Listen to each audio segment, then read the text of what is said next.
Welcome to the Etsy Conversations podcast, featuring inspiring interviews with Etsy shop owners, hosted by Ijama Elazu. Hi, and welcome to the Etsy Conversations podcast. I'm your host, Ijama, and I thank you for joining me for another episode of the podcast. This week, my guest is Marilyn Pham, and she runs the Etsy shop Gemini Fusion. And I'm especially excited to have her on because she really is an example of taking lemons, and turning them into lemonade. So, Marilyn, thank you so much for being my guest and welcome to the podcast. Thank you for having me, Gemma. I'm super excited. I've actually been listening to your podcast all throughout quarantine. So to be on it, for me, it's a huge milestone. Thank you. I appreciate you listening and saying that too. So before we get right into the conversation, can you tell us a bit about yourself and how you ended up on Etsy? Sure. So I naturally am a crafty person. So this was kind of an idea that just came out during my furlough, actually, during COVID.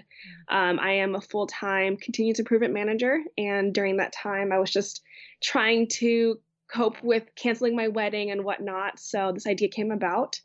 And I just made my own jacket for my own wedding. And there's something so special about it that I decided to just put it on Etsy. Etsy's always been on my radar since maybe my college days because I love unique personalized items. And so I just put one listing up just from a picture I took in my backyard. And from then on, it's been an awesome journey. So tell us about why you started to make the jackets. Now, you're a COVID bride, and sorry to describe you that way, but that's a term I've heard around because, of COVID. You had to postpone your wedding. Yes. And so why did you decide to make the jackets? I decided to make the jackets. I purchased a Cricut back in October just to make a lot of my own wedding crafts, and it was just sitting around. I'm actually a part of a Cricut wedding craft kind of Facebook group, and I saw a girl post the jacket that she made, and I thought it was super cute, and I haven't seen anything like it, and it caught my attention because it's not something traditional.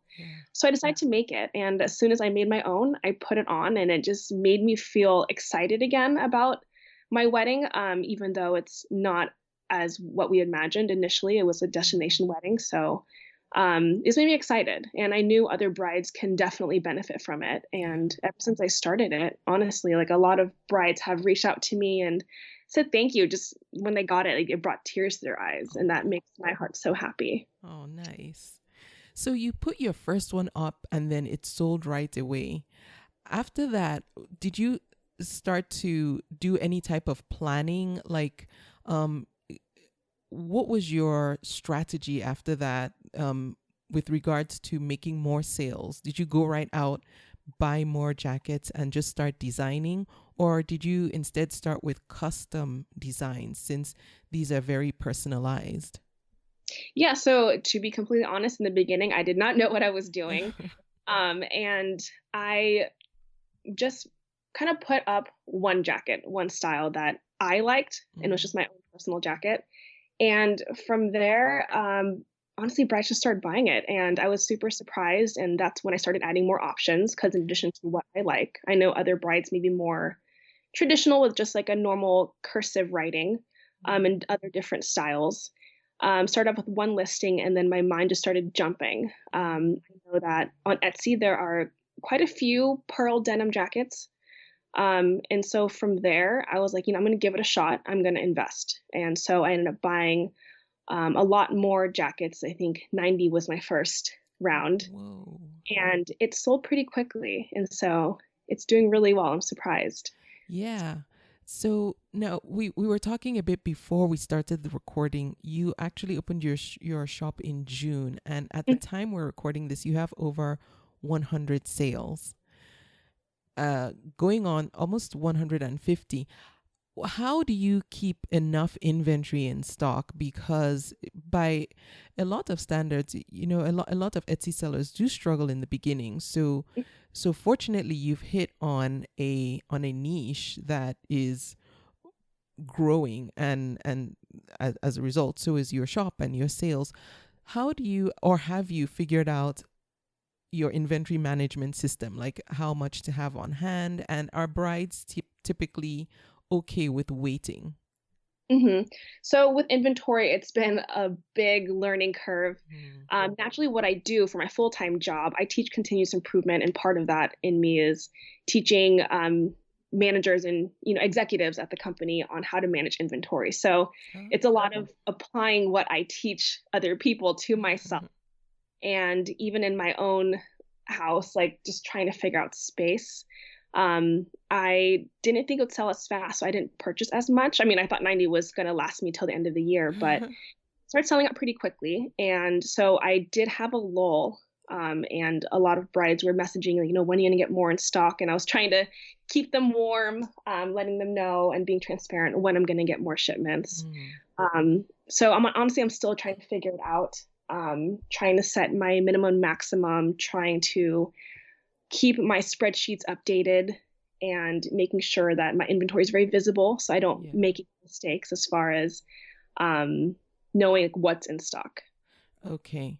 Yeah, I can imagine that can get a little bit stressful from time to time.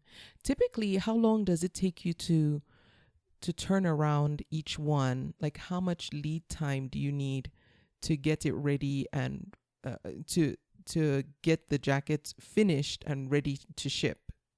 Yeah, so in the very beginning, I was super hyper. I was trying to kind of break through the market.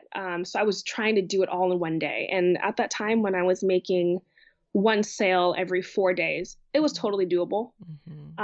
But now that I can reach up to 6 a day, it gets exhausting in addition to my full-time job. So I've stretched out the lead time to 5 to 7 days, just to give myself a little breathing room as well. But also understanding that not every bride is going to need the jacket in one day. And if they do, I did offer like a rush processing so that they can add that on to their listing and I can get that out for them. Okay. Yeah. Okay. Wow. 6 a day. I think I would be stressed too. Yeah. No problem. How do you keep enough of the... Okay, so I always struggle when I want to say it's cricket. That's the proper way to say it, right? I don't know why in my head I always want to call it a cry cut. Yeah, I used to call it like Cree cut. I didn't know either. Yeah. So how do you make sure that you have enough of those supplies as well? Because running out of those too could be problematic. Yeah, so I think those are a lot quicker. Okay. Only because I order them on Amazon, and I've had to kind of play around with the prices of certain vinyl and like the certain feel of it. Some peel a lot easier. So I think for me, those are a lot easier to manage. Whereas my jacket's coming from China. So that's where I have to kind of feed enough lead time for those. Yeah. Okay. So what does a typical day look like for you?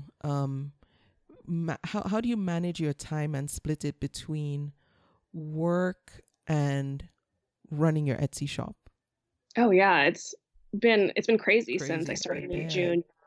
So in addition to my full-time job, like the minute I get up, like my mind is just racing, and I have all of these ideas and to-dos in my head. So I get up around 6 and I'm honestly on my phone for the first 45 minutes. I check Etsy, Instagram, then my email. And then, any of the ideas that do come to mind, I either write it in my to-do list or just jot it down. I take this time to update pictures or answer any messages that I do have. Then I get ready for my 8 to 5 commute there. And even during the day at work, ideas would just come to my head. So I have a notepad next to me and I just jot down all the ideas that come to mind. During my hour lunch, I try to tackle as many to-dos as I can. And then I get home, walk my dog, eat dinner with my fiance, try to give myself resting time for like an hour. And then I get to working on the jackets till I go to sleep around like 11 to midnight. Okay. I was going to ask, what time do you sleep? Because you need 11... to have a hard cutoff, huh? Yeah.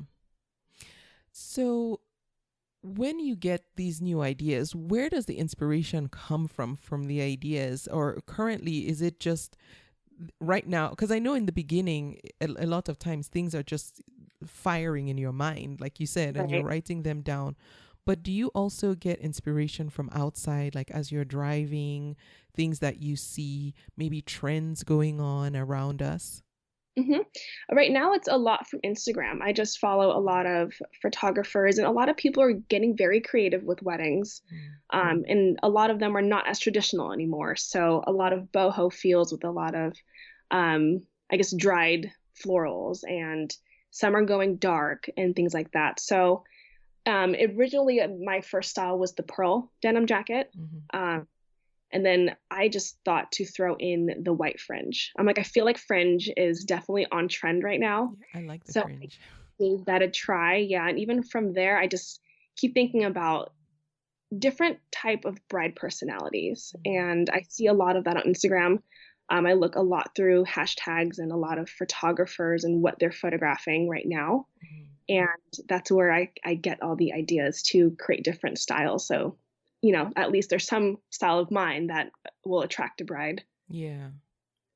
So do you when you have a new idea for a new design, do you first make it and then or rather make a prototype of it and then list it, or how does it work? How does that work for you? What's your process with that? Yeah, so as soon as I get an idea, I try to mock it up on Canva to the best of my ability. I am Okay. no designer, but then I will try to buy like on a smaller scale. So, for example, I have like a boyfriend fit jacket, and I was like, I really want something sparkly. Like I have a white fringe jacket, but I want something on blue denim and sparkly. So Mm. I end up just either going to the craft store and just kind of looking through the aisles there, and I do make one prototype.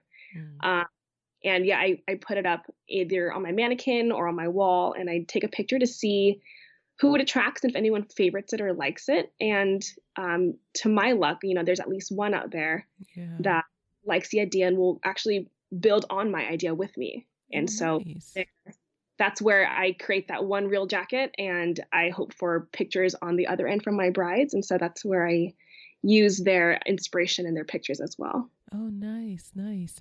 So when they do send you pictures, do you post those mainly on social media, or do you put those also in your listings so others can see real brides wearing them? Yeah, I do both. Okay. I am trying to really bring up my presence in social media. So I put it there first, and then I do add it into one of my mini pictures on my listings. Okay. How about pricing? What was your strategy in Mhm. in figuring out how much to charge for each of the jackets? Yeah, so in the very beginning, like there's a lot of competition on Etsy, and as I mentioned earlier, there's a lot of pearl denim jackets, and so I Mm-hmm. was trying to look at the pricing on there, and it ranges from like over 100 to maybe about like $80. Okay. And my strategy at first, I know that with no sales and no reviews, it might be hard for me to sell. Mm. So I came in a lot lower than my other competitors. Okay. Um, and it seemed to work. There were a few brides, that kind of took that. And as I gained more sales, I started slowly increasing my pricing. Yeah. The price I had initially wasn't as profitable. And so over time, I just kind of slowly increased it. Yeah, and I'm glad you said that because I was having a conversation the other day with someone who wants to start selling, and we were talking about pricing. And hmm I asked her, I said, okay, where do you think you want to start? This wasn't for the podcast. It was just a one-on-one. I said, okay, where do you think you want to start? And she said the number. And I hmm said, okay, consider that you don't have any reviews. No one has bought from you. No one knows the quality of what you're making. I'm not saying it's bad, but um, think about somebody looking at that and whether or not they would want to pay that. And basically, I said, look, for your first 5, maybe 10 products, what you're actually paying for is you're buying your reviews.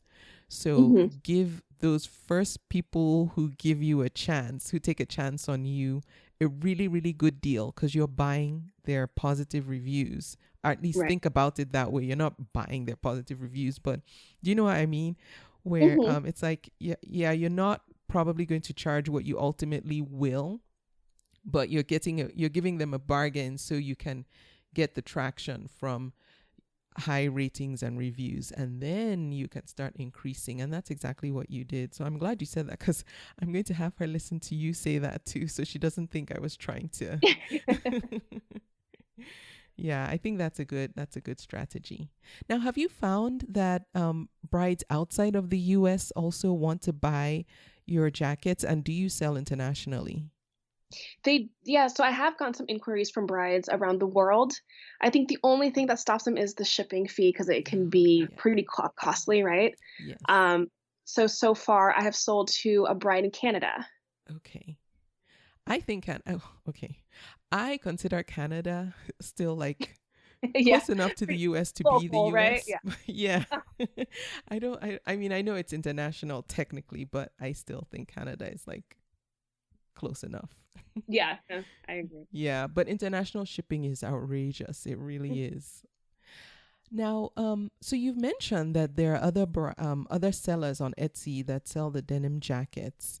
When you were first opening up your shop, did you feel kind of intimidated knowing that you were coming into a market space that might be competitive? And do you look at do you tend to do like research on your competition just to gauge where you are in the mix?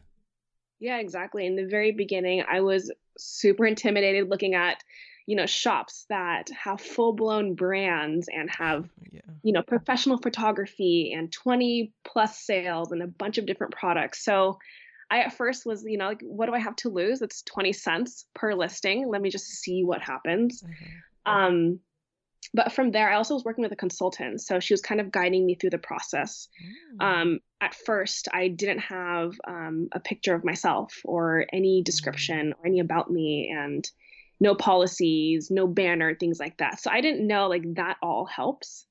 And so after, she informed me, you need to really deck out your Etsy shop as a full blown business. 'Cause it's a business. So that's where I started doing more research, looking into, how they take their pictures, or exactly the personality that they have go in. Like, I got to make it my own as well. And the number of listings that they do have, that's what I've learned actually really helps your presence on Etsy and things like that. So yeah, it's a lot of just market research, just getting ideas on what they do well and what I can do for myself and make it my own. Yeah. So now you mentioned working with a consultant. Was this someone who specifically specializes in Etsy, or a business consultant? Not at all. So she actually is a just business consultant, a very general one. Nice. So, I mean, there are so many, like, everything that she said was gold to me. So shout out to Joelle Cho. Yes. But yeah, it was super helpful. Does Joelle have a website that I can direct people to check her out? Sure. She does have a website. I think she's actually working on it, but you can follow her, I believe, on at Joelle Cho, and that's JoelleChoe. Okay. Yeah. And that's on Instagram? It's on Instagram. Okay. I will link to her Instagram page so folks can check her out. And if anyone needs help, because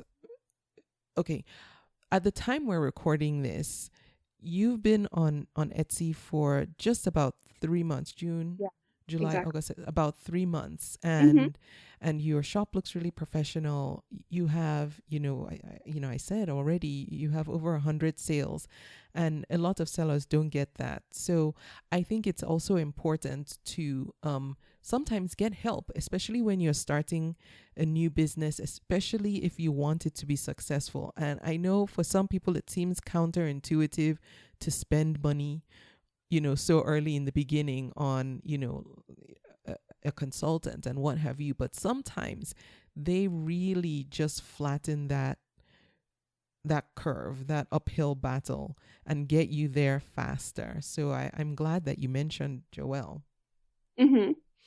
Yeah, like, I owe all my success to her, really. Like, everything that she kind of instilled in me. At first, I was super hesitant. I was like, I just have one listing. I just maybe bought like 5 jackets, and she was like, we need to invest in professional photography and Yeah. more stock, right? And I was like, I don't know. And I just took the leap of faith, and it's been amazing. Yeah, that's really good. Did you know from the beginning that it would be helpful to talk to someone who could look at your business from objectively and give you input, or did you just kind of fall into a consulting relationship with Joelle? I kind of knew I needed her guidance because I knew nothing about just launching a business, and I really value Joelle because the very first call she was like, I'm gonna be very honest with you, and I don't want to offend you, obviously, but I'm gonna tell you exactly what I think so we can work from that. Nice. And from that moment, I was like, I love you. I know this is gonna be really helpful. Yeah, good. I like that. So far, have you ever had to deal with any unhappy customers or less than perfect reviews or feedback? Yes, I have. I had 1 3-star recently, and to be honest, like when I only had like, so few reviews in the beginning, it felt like a stab in the heart.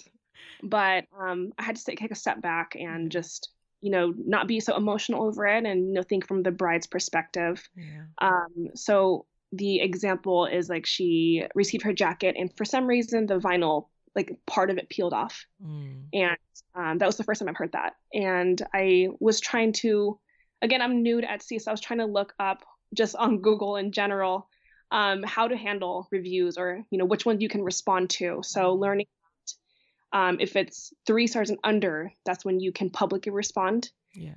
But I reached out to her privately first to Yes, try good. to alleviate it and understand. And I asked for a picture so I can, look into my quality and see what went wrong, Yeah. possibly her order. And I offered her a partial refund. Just, again, customer experience is so important to make sure that in the end she felt a little bit better about it, and I wasn't just leaving her hanging. Yeah. But from what I take from that is just, it's a learning experience for sure. So she was saying how my sizing runs a little bit small. And so I learned from that, and now I make sure to be very descriptive in the details and, do multiple checks for the jackets before I ship them out. Okay, great.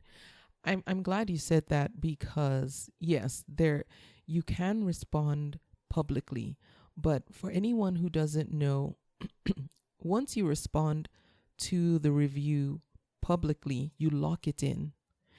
And so for anyone who gets 3 or fewer stars, it's always best, like Marilyn did, to first connect with the buyer privately and try and work something out, because as long as you don't respond publicly, they can always go back and change the rating.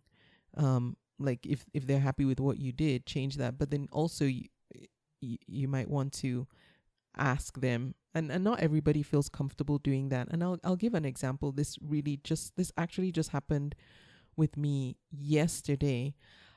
Someone left me a 2-star review, and I was like you, and I tell you, it doesn't matter whether you have many reviews or few reviews, they always sting. Right. It never feels good. And so, and initially I got the notification that I had, somebody had left feedback, and usually I guess in my head I'm always like, oh, I'm sure it's good. And I don't always check it. But this time I just thought, oh, let me see what they said. And I saw 2 stars, and I had to sit down for a minute. I was like, what? Right. And then I read, and thankfully she left a very detailed review. And the problem that she complained about was she bought a sewing pattern to make American Girl doll dresses. And the instructions were lacking, and she had a hard time making them. But the problem really was not so much the pattern itself, but more so the difficulties she had figuring things out. And so I thought, okay, this isn't really about me. It's, it was the pattern. So I messaged her and I said, hey, I thank you for buying. I'm glad, because in the beginning she said, she was happy. She's a repeat buyer with me. And so Mm-hmm. she said, yeah, I really like buying from this seller, but I had a hard time with this pattern because I couldn't do this and I wasn't able to do that. And I said, would you mind just, I said, you can leave your review as it is because you explain why you're not happy. But the star rating, it reflects on me as a seller. So most people will look at that and think that I, as a seller, have, fallen, like I'm either selling low quality products or not giving good service.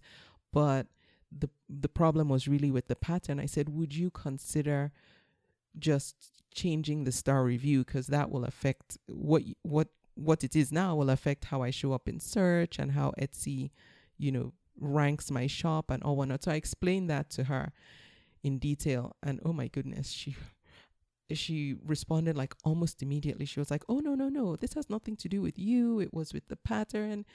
And I just wanted anyone else to know who bought that these are the difficulties I had trying to sew the dresses. I was like, yeah, I get that. And that's why I said leave everything. But if you wouldn't mind just changing it from a 2-star. I didn't say what to give. I just said, just if you wouldn't mind changing the star rating. And right Mm-hmm. away she changed it, but left everything in there. And so, all that to say, try and work it out with the person first and ask them if they wouldn't mind changing it. Everyone doesn't always change it, but it's Mm-hmm. worth asking for, and don't respond publicly until you know that they're not going to change it. Mm-hmm. Sorry, I didn't mean to go on for so long. Oh, no, that's fine. I actually, even for the seller that I was interacting with, I did read through Google and just from other Etsy sellers that you have interviewed. Mhm. Um, like I just got a feel just from the customer, just interacting with them personally in the messages that they wouldn't. So then that's Yeah, where I just threw out the public response, and I was like, yeah, okay, it is what it is. We'll just yes. move from here. Yes, and you're right. I have had those as well. And you can tell when somebody is not going to be easy to work with. Hmm. And then yes, I will just go and, say something professional, but just, in defense of what I did or tried, and then Right. leave it at that. Okay, good lesson. So let's talk about Etsy shop promotion. So what type of promotion do you do for your store? Do you focus a lot on social media, or do you just use the built-in tools that Etsy offers and not much more? Yeah, so social media is actually my weakness. So I am trying to learn on just, exactly how to make aesthetically pleasing pictures and a feed and all that. So I'm trying on that end, but I do see that just the majority of my traffic just comes through Etsy. So Mm. I'm really thankful for that. So just through Etsy alone, I just try to do the ads Okay. on one of my listings. Something that I learned from another um, Etsy seller that you have interviewed before, just to focus on one, not to spread yourself too thin and do all listings, but just one and see how it does over time. Yeah. Uh, so as I'm relying on Etsy, I'm in the background just really trying to, I guess, strengthen my skill set on social media to build more of a presence on there and just try to bring in more traffic from Instagram to Etsy. Okay. How has your experience been with the Etsy ads? Have you found it helpful in any way? It seems like there's a lot of views Okay. and I'm okay on clicks. Just recently over the past 30 days, I actually got 4 sales from the ads. I think Okay. before that, the previous 2 months, it was not bringing any sales yet. Okay. But that's after I left the ad going for more than a month, is what I realized. Okay. Okay, good. And do you ever play with your daily spend amount, or you just leave it, set it, and then just let it go? I just am setting it to $1 right now. Okay. And then what I do is I set it to $1 and I try to see where it falls. Like if I just look up in the search, like bride jacket, I want to see where I fall under. Okay. So $1 seems to be good for me right now, budget wise. Okay. Have you noticed any sales coming from the offsite ads that Etsy now runs for sellers? Yes, actually quite a few. I think the other day I got 3 from offsite ads. Oh, wow. Yeah, so it's helpful, but initially when I saw the percentage that Etsy takes, I was like Yes. taken aback. I was like, that's a lot. Yeah. I actually had to call Etsy just to understand, all the separate fees that I was seeing in there Yeah. and what goes into it. And did you get someone on the phone? I did. This was actually, I feel like a month and a half to 2 months ago, Okay. and I needed to call Etsy a couple days ago, and I think they removed their number. Yeah. Yeah. Recently they did. Yeah. Yeah, I noticed that too because I was looking for it for some reason. I think someone was asking about it, and I noticed that it was no longer visible, and I couldn't remember what it was. And I think I might have it in the show notes from an episode earlier. I just have to dig through it. But yes, I noticed it's not public anymore. Mm-hmm. Yeah. I'm just curious, how was your interaction with their customer support? So when I called them, it maybe took 20 minutes to get through. Oh, But once I did, she was very patient with me, and all the questions that I had, I just wanted to ask her at that point. yeah. Was very patient and just was teaching me like what exactly the fees are coming from and what they add up to. So on that aspect, it's been good with the phone call. But recently I had to email them in regards to a payment that was pending for maybe like 3 days. And I actually haven't gotten a response yet. Oh, okay. Yeah. Good to know. So, based on the sales that you made from the offsite ads, would you say for you at least that the fees that you end up paying for that are or were worth what you made in the sales? I think it takes out quite a lot, but I think the way I look at it now is it's the way Etsy advertises for me. Because I'm just very beginning in this business, so I just think it's worth the investment in the beginning. I mean, if someone's Googling, bride jacket and I pop up, I think that's pretty awesome. Yeah. Then I'm on Google, so it's helpful right now. Yeah. Okay, that's good. Yeah, I've heard both, and I think it really just depends on, each person's niche, and then also your product pricing too. Right. I think has some impact on whether or not it will be worth it for you. Mm-hmm. Marilyn, what are some of the things you would say that you're currently doing that you think are helping you be successful selling on Etsy? And what are some things on the flip side that you think you could get better at? Sure. So I think one thing that was really helpful, so I'm actually going to shout out like one of the where I got this from, and it's from Meshka Design. It's another Etsy seller.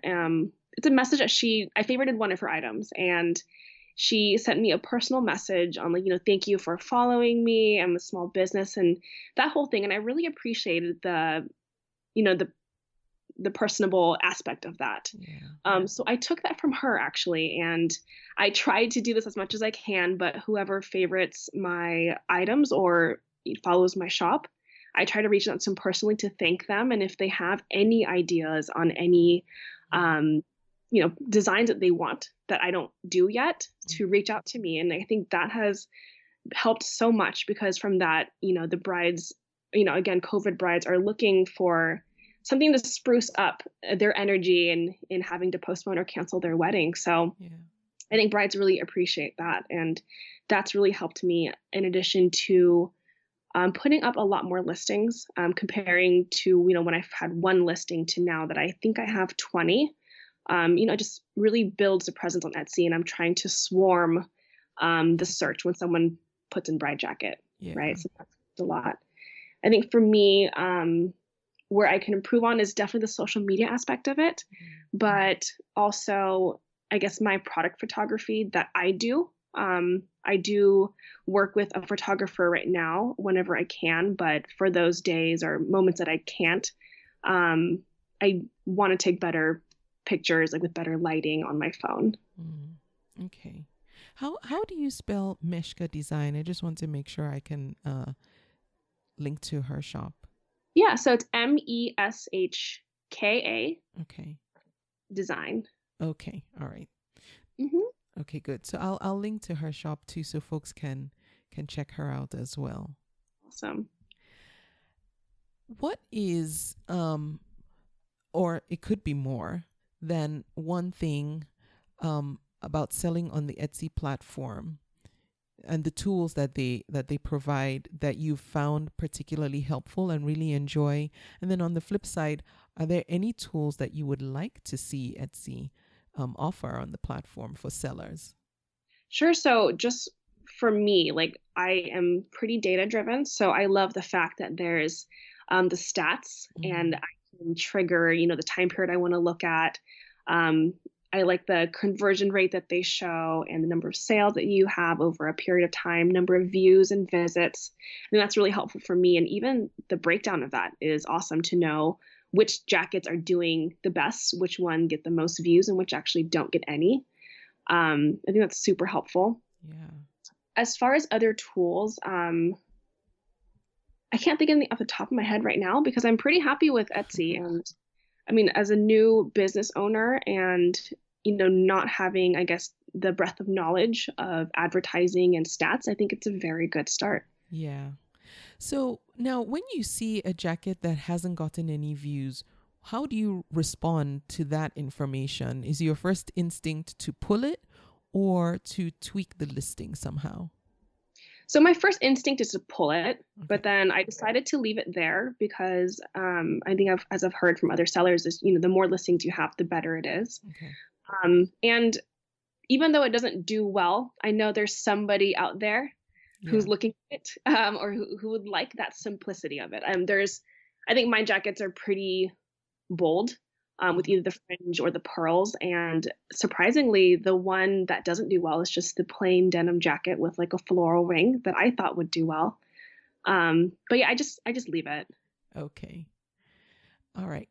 What advice would you give to a new seller? Well, somebody who wants to come onto Etsy and feels a bit intimidated by the platform. As someone who is kind of new as well, what would you tell that person? What helped you just jump in there and do it? Yeah, so even though it's very intimidating, as cliche as it sounds, just do it. And really, you have nothing to lose but 20 cents. And it does take a lot of trial and error, but nowadays we have all the resources everywhere. So, you can learn just from that.